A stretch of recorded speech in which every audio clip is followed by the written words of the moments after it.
Guys, ay ituturo ko sa inyo kung paano gawa ng sambal balachan. Ito, meron tayong, ano ito?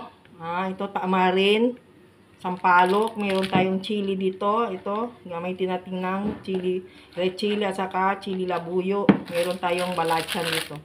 Ito ang ginagamit dito nga, balachan ito guys, bagoong. Bagoong ito.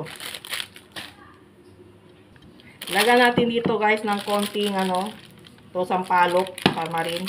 Lagyan natin dito. Tapos, lagyan natin ng tubig. Ganito lang gawin natin, guys. Kailangan natin yung tubig lang ng tamarin, guys. Tubig ng, ng sampalok. Gamitin natin ng blender. Lagyan natin dito ng chili sa loob ng blender. Natin ng chili labuyo guys. Tapos lagyan natin yung balachan. Ito, balachan lagyan natin.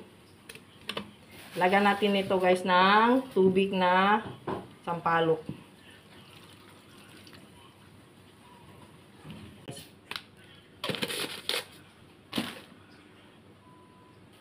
Lagyan natin ng konting asukal guys.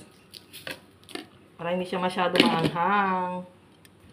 I-blender lang natin ito guys. I-blender lang natin. Nasa guys yung sambal natin guys. Na i-blender na natin guys. Lagyan na natin dito guys. Dami. Ito na yung sambal balachan natin o sambal bagoong.